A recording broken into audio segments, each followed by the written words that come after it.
So I'm a little stuffy because of allergies, because it is that time of the season, but that will not stop me from talking and reviewing Kaguya-sama Love is War because this series is too damn good to wait to review. For this week's episode, I'm actually going to do things a little differently. Usually I try to talk about each of the arcs in the order that they were presented, but I really want to talk about the end stages, which was surprisingly after the credits. They had a couple of minutes to set up the fireworks festival in this arc that will be in the last episode, which I thought was a really interesting technique and I thought was quite emotional and really gripping. We learn in this week's episode that Kaguya's family life, it's not good. It's very nurturing, there's no love, but she has everything else that pretty much most people desperately work for and try to have. A good amount of wealth to be able to have everything you need so you don't have to worry about hunger or going cold or anything that you need in your day-to-day life, including just the normal pleasures that we go out and experience, she can have because she's in a very wealthy family. However, the nurturing love from a parent in a family she doesn't have, because some people just aren't meant to be parents, and for one reason or another, sometimes they become them. And even though she has everything that she can need, a good home, servants, good education, everything that she technically should have, she does, but she doesn't have love. And I think it really puts Hayasaka's character in an interesting light, because on one hand you can say, yeah, they're best friends, they have like a sisterly bond, but for me after this episode, it really feels like she's the mother in Kaguya's life. She really looks after her and really protects her and really feels her pain in a way that a mother would, especially when she says things like he's such an asshole because, you know, summoning his daughter so he could just acknowledge that she was there, taking her away from her plans with her friends, like it's a very dick thing to do and he doesn't really think about her feelings, he just sees her as an object, someone who's not really a daughter but just an object that yes provides for in terms of wealth and servants and everything you need, but not giving that fatherly love. And I think it really puts her into perspective. You know, we're seeing a lot of setup. You know, Kaguya was very envious of fireworks when she was delirious and sick. It's still a very funny scene, but it was set up for this future arc, and how every time she has plans, she gets pulled away. And it's kind of interesting how she convinced herself. On one hand, it's actually kind of respectable, but on the other hand, it's quite sad and tragic that every time something bad happens, she doesn't let it eat away at her. She says, this is how it has to be. I'm very fortunate, which she is. She is a very fortunate girl that she never has to worry about going hungry, going cold, not having what she needs to survive, but also not be able to afford pleasures in life. However, at the same time, she does deserve happiness on an emotional level that only another person can provide. So I think that's something that's quite sad, but it's still respectable that she tried to convince herself, even though she shouldn't have to, which I really appreciate. And I think just Hayasaka always being there, even if, yes, she does get annoyed by Kaguya and how she takes advantage of her, she deeply cares for her and she doesn't want to see her completely be alone, which it kind of puts Miyuki in a different light that really Kaguya, if she had Miyuki in a romantic way, I think she would be complete in life. She would have the wealth, she would have everything she needs to survive, but on an emotional level, Miyuki would be able to provide what she doesn't have, as Miyuki comes from a very loving family full of love. Even though they are lower class and you can maybe even say they're poor, Miyuki has that family life, but he doesn't have the wealth, whereas Kaguya is the opposite. So I think the two, they really do need one another. Like, the only way that you could really think that they could be together is if they both admitted at the same time, so it would essentially be a draw, so they wouldn't have their ego kind of take over. But that final stretch I thought was really good, especially when you see them trying to both be together during their summer vacation. They both end up going to the school, but they miss each other just at the last moment there. But they assume, like, what if maybe they're also bored, so we'll go to the school in this blistering hot day, even though they didn't see each other. So I think that final stretch, you know, before the credits and after the credits, it was a very emotional and very realistic approach to storytelling, showing that these are characters. Sure, we're going to have a lot of funny moments. This episode was quite funny in itself. However, these are characters and not everything will always be sunshine and rainbows. So having that emotional stretch, which you know next week will be emotional as well because they have plans for fireworks, you know she's going to get called away because that was kind of the whole point of after the credits, at least that's what I'm thinking, that every time she has plans,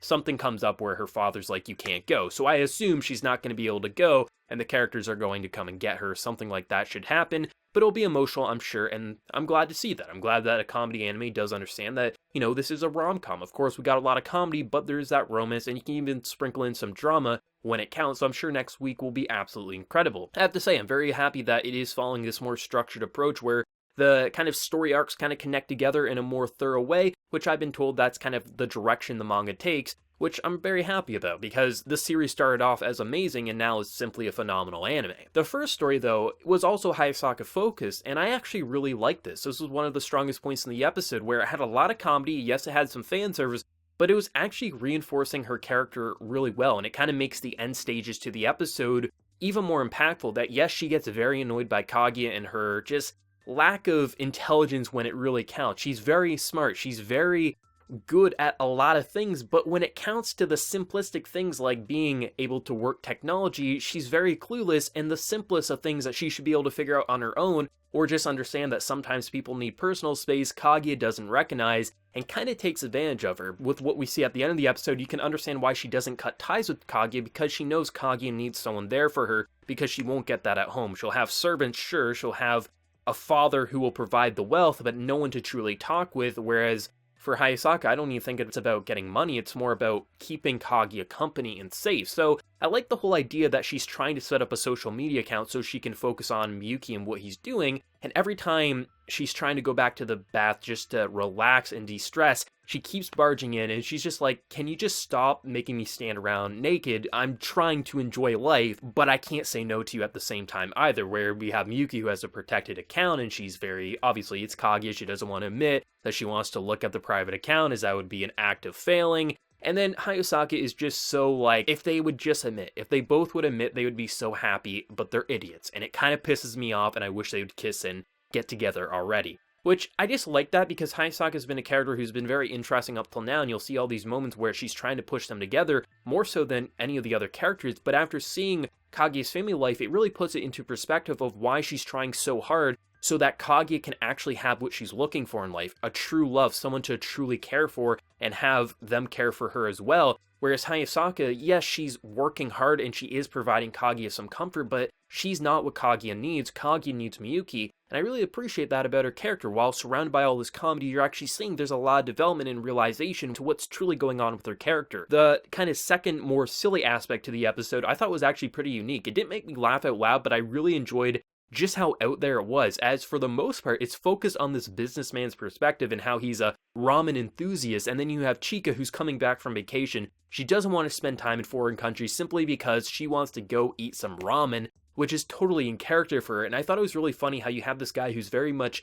judgmental, being like, oh, it's just some cute little schoolgirl, she doesn't know what ramen is, and he keeps like going over these technicalities of how to approach ramen, how to get your ramen in, for like, every time she does something, the more and more it builds up. He's actually realizing that she might be the best ramen enthusiast, where Chika's like probably assuming, especially at the end of the episode, or at the end of the arc, she's like, these guys are absolutely insane, but good ramen, I absolutely enjoyed it. Like, it didn't make me laugh out loud, but I really appreciated just how out there it was, because it was such a in Chika moment. She was just like super into her food, super into the ramen, where you have the chef as well as this businessman who are just observing every little detail of just a girl trying to enjoy her food, and without realizing it, Chika was truly a ramen enthusiast, which was very, very remarkable. A ton of very funny reactions, a lot of adorable Kaguya, a lot of adorable even Miyuki and Hayasaka. There was just that Kaguya-sama charm in the polish and the visuals, a lot of out there shots, and some new styles that we're not really used to, especially during the Chika scene.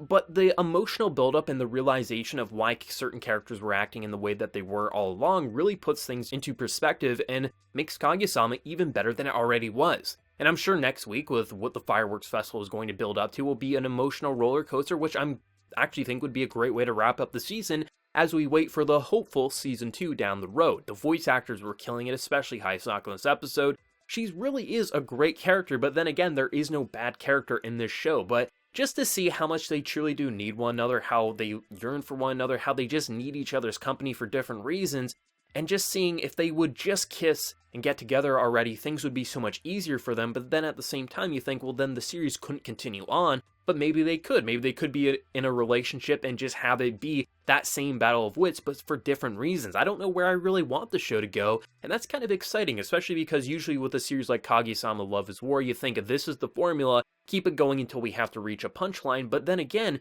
with Kaguya-sama, you don't necessarily need that. You can keep changing up the style while keeping the dynamic as interesting as it is, because you could have Kaguya and Miyuki in a relationship early into the series and just do the battle of wits in a different way, which honestly would be just as fine as it currently is, if not better.